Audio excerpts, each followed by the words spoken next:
नमस्कार, मी अमोल मोरे आणि आपण पाहत आहात 20 टंका पैसा पुराण या आपल्या विशेष बिझनेस बुलेटिनमध्ये आपलं मनपूर्वक स्वागत. आजचा विषय प्रत्येक वाहनधारक, प्रत्येक शेतकरी आणि देशाच्या अर्थव्यवस्थेशी थेट जोडलेला आहे. गेल्या काही दिवसांपासून सोशल मीडियावर E20 पेट्रोलबाबत अनेक दावे प्रतिदावे होत आहेत. काही जण म्हणत आहेत E20मुळे वाहनांचे इंजिन खराब होते, तर काहींचा दावा आहे की मायलेज मोठ्या प्रमाणात कमी होते. या चर्चेने इतका जोर धरला आहे की हा विषय सर्वोच्च न्यायालयापर्यंत पोहोचला आहे.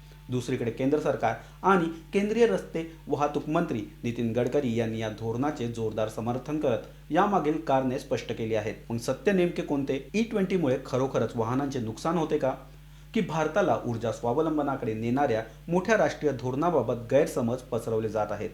आजच्या या विशेष भागात आपण सोशल मीडियावरील अफवा नव्हे तर अधिकृत माहिती, सरकारी धोरण, उद्योग क्षेत्रातील उपलब्ध माहिती आणि तज्ज्ञांच्या मतांच्या आधारे या संपूर्ण विषयाचा सखोल आढावा घेणार आहोत. कारण कोणत्याही मोठ्या राष्ट्रीय निर्णयाचे मूल्यमापन भावनांवर नव्हे तर तथ्यांवर झाले पाहिजे.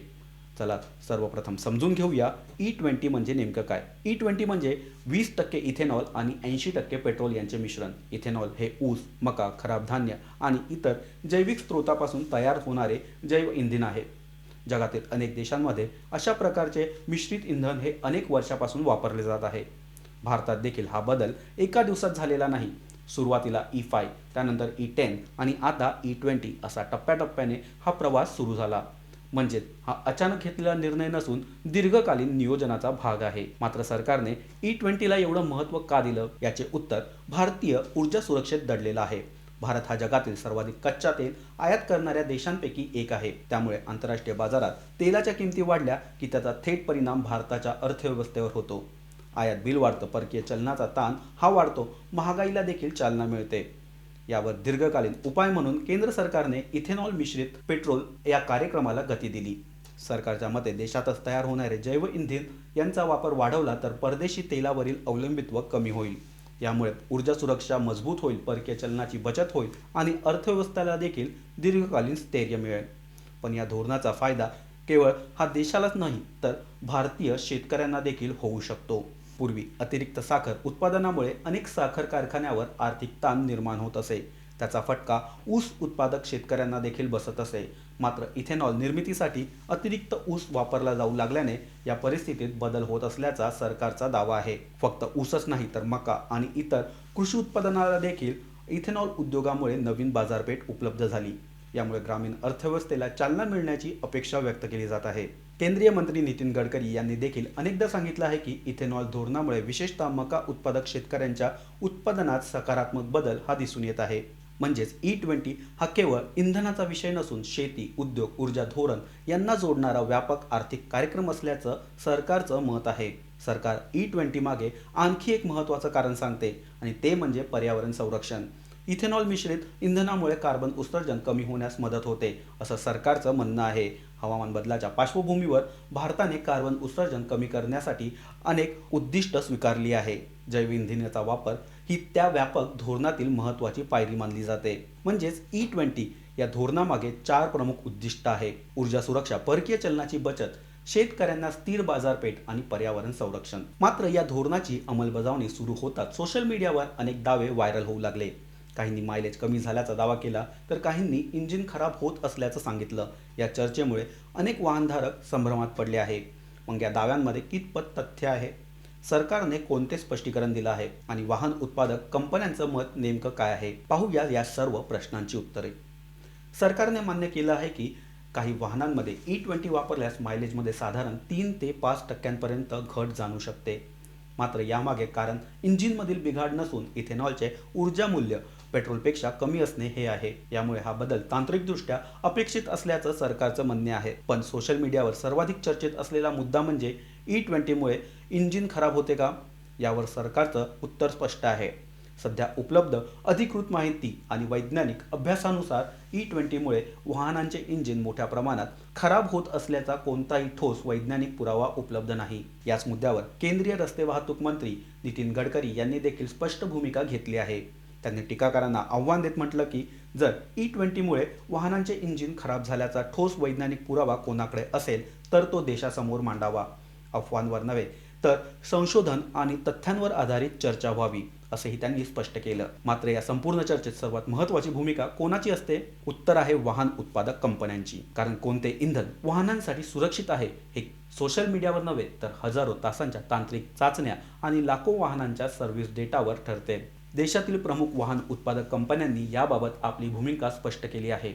Maruti Suzuki, Toyota Kirloskar, hero MotoCorps अशा अनेक कंपन्यांनी सांगितले आहे की त्यांच्या चाचण्या आणि उपलब्ध सर्व्हिस डेटांमुळे E20 इंजिन खराब झाल्याचा सातत्यपूर्ण किंवा वैज्ञानिकदृष्ट्या सिद्ध झालेला कोणताही नमुना आढळलेला नाही.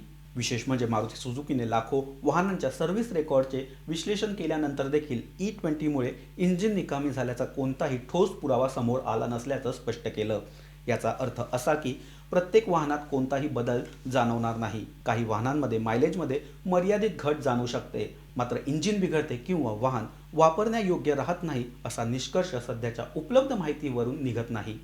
यामुळे वाहन उत्पादक कंपन्यांचं मत आणि सरकारची भूमिका या दोन्हीमध्ये एक समान मुद्दा दिसून येतो. मायलेजमध्ये किंचित फरक पडू शकतो, मात्र इंजिन मोठ्या प्रमाणात खराब होत असल्याचा ठोस वैज्ञानिक पुरावा उपलब्ध नाही. दरम्यान अनेक वाहनधारकांनी आणखी एक महत्त्वाचा प्रश्न उपस्थित केला आहे. तो म्हणजे ग्राहकांना निवडीचा अधिकार मिळायला नको का? अनेकांचं म्हणणं आहे की त्यांची वाहने मूळतः E20 किंवा पारंपरिक पेट्रोल लक्षात घेऊन तयार करण्यात आली आहे. त्यामुळे E20 उपलब्ध करून दिल्यास हरकत नाही, पण त्याबरोबर E10 हा पर्याय देखील उपलब्ध असावा. या मागणीकडे ग्राहक संघटनांनी लक्ष वेधले आहे. मात्र याबाबत सरकारचं वेगळं मत आहे. केंद्र सरकारच्या मते देशभरातील प्रत्येक पेट्रोल पंपावर E10, E20 आणि इतर प्रकारचे पेट्रोल स्वतंत्रपणे उपलब्ध करू देण्यासाठी मोठी गुंतवणूक ही करावी लागेल. स्वतंत्र साठवण टाक्या, वेगळी पुरवठा साखळी, अतिरिक्त वाहतूक व्यवस्था आणि गुणवत्ता नियंत्रणासाठी मोठा खर्च हा लागणार. त्याचा परिणाम अखेरीस इंधनाच्या किमतीवर होऊ शकतो. म्हणूनच संपूर्ण देशासाठी एक समान इंधन व्यवस्था अधिक व्यवहार्य असल्याचं सरकारचं म्हणणं आहे. मात्र या चर्चेचा आणखी एक महत्त्वाचा पैलू आहे. जगातील इतर देश या प्रश्नाकडे कसे पाहतात? ब्राझील, अमेरिका आणि इतर देशांमध्ये इथेनॉल मिश्रित इंधनाचा वापर किती आहे? भारताची भूमिका त्यांच्यापेक्षा कशी वेगळी आहे? आणि पुढील काही वर्षात भारताची ऊर्जा व्यवस्था कोणत्या दिशेला जाणार आहे? आता हा एक महत्त्वाचा प्रश्न. भारत ज्या दिशेने वाटचाल करत आहे त्याच मार्गावर जगातील इतरही देश आहेत का? तर त्याचे उत्तर आहे होय. ब्राझील हा इथेनॉल मिश्रित इंधनाचा सर्वात यशस्वी वापर करणाऱ्या देशांपैकी एक मानला जातो. या ठिकाणी अनेक वर्षांपासून E20 ते E25 पर्यंतचे इंधन वापरले जाते. फ्लेक्सवेल वाहनांमुळे ग्राहकांना विविध प्रकारचे इंधन वापरण्याची मुभा आहे. अमेरिकेत बहुतांश वाहनांसाठी E10 हे सामान्य इंधन आहे, तर काही वाहनांसाठी E15 तर फ्लेक्सवेल हे वाहनांसाठी E85 देखील उपलब्ध आहे. यावरून एक गोष्ट स्पष्ट होते, जगभरातील अनेक देश पेट्रोलवरील अवलंबित्व कमी करण्यासाठी जैव इंधनाकडे वळत आहेत. मात्र भारताची परिस्थिती काहीशी वेगळी आहे. कारण भारतासाठी हा निर्णय केवळ पर्यावरणाचा विषय नाही, तर ऊर्जा सुरक्षा, आयात होणाऱ्या कच्च्या तेलावरील अवलंबित्व कमी करणे आणि आत्मनिर्भर भारताच्या उद्दिष्टासाठी जोडलेला आहे. दरम्यान सोशल मीडियावर आणखी एक चर्चा रंगली आहे. E20 नंतर लगेचच E25 लागू होणार का? या प्रश्नावर केंद्र सरकारने भूमिका स्पष्ट केली आहे. सरकारच्या म्हणण्यानुसार सध्या E25 लागू करण्याचा कोणताही अंतिम निर्णय झालेला नाही. या संदर्भात तांत्रिक अभ्यास आणि मर्यादित चाचण्या सुरू असल्या तरी सध्या संपूर्ण देशभरात E20 कार्यक्रम प्रभावीपणे राबवण्यात येणार आहे. म्हणूनच E25 संदर्भातील अनेक दावे हे अधिकृत घोषणांपेक्षा अफवांवर आधारित असल्याचं सरकारचं म्हणणं आहे. आता या संपूर्ण चर्चेतील सर्वात महत्त्वाचा मुद्दा, भारताला याचा नेमका फायदा काय? केंद्र सरकारच्या मते E20 हा केवळ इंधन बदलण्याचा निर्णय नाही, तर देशाच्या अर्थव्यवस्थेला दीर्घकालीन बळ देणारे एक धोरण आहे. परदेशातून आयात होणाऱ्या कच्च्या तेलावरील खर्च कमी झाला तर देशाचे आयात बिल कमी होऊ शकते, परकीय चलनाची बचत होऊ शकते. जागतिक तेल बाजारातील चढ उतारांचा भारतीय अर्थव्यवस्थेवर होणारा परिणाम काही प्रमाणात कमी होण्यास मदत होऊ शकते. याचबरोबर इथेनॉल उद्योगाचा विस्तार झाल्यास ऊस, मका आणि इतर कृषी उत्पादनांना अधिक मागणी मिळू शकते. त्यामुळे ग्रामीण भागात गुंतवणूक, रोजगार आणि उद्योगांना चालना मिळण्याची अपेक्षा सरकार व्यक्त करत आहे. पर्यावरणाच्या दृष्टीने देखील इथेनॉल मिश्रित इंधनामुळे कार्बन उत्सर्जन कमी करण्याच्या प्रयत्नांना मदत होईल असं सरकारचं मत आहे. अर्थात या धोरणावर काही प्रश्नचिन्ह देखील उपस्थित केले जात आहे. काही तज्ज्ञ इथेनॉल निर्मितीसाठी लागणारे पाणी, कृषी संसाधनाचा वापर आणि अन्न सुरक्षेवर होणाऱ्या संभाव्य परिणामाबाबत चिंता व्यक्त करत आहेत. तसेच काही ग्राहक संघटना वाहनधारकांना अधिक पर्याय उपलब्ध करून देण्याची मागणी करत आहेत.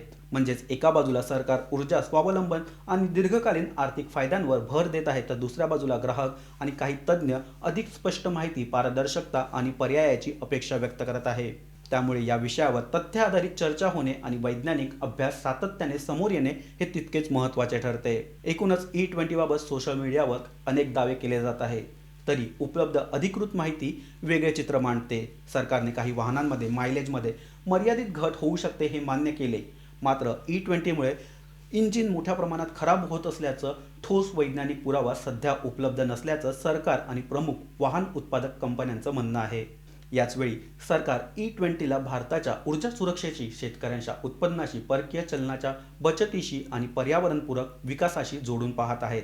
अर्थात कोणतेही मोठे राष्ट्रीय धोरण राबवताना प्रश्न उपस्थित होणारच, पण त्या प्रश्नांची उत्तरे अफवांमधून नव्हे तर संशोधन, तांत्रिक माहिती आणि अधिकृत आकडेवारीच्या आधारे शोधली गेली तरच योग्य निर्णय घेता येतो. अर्थात कोणतेही मोठे धोरण राबवताना काही प्रश्न, काही शंका आणि काही आव्हाने समोर येतातच, मात्र त्या प्रश्नांची उत्तरं तथ्यांच्या आधारे देत, जनतेचा विश्वास संपादन करत आणि प्रभावी अंमलबजावणी करत पुढे जाणे हीच कोणत्याही यशस्वी धोरणाची खरी कसोटी असते.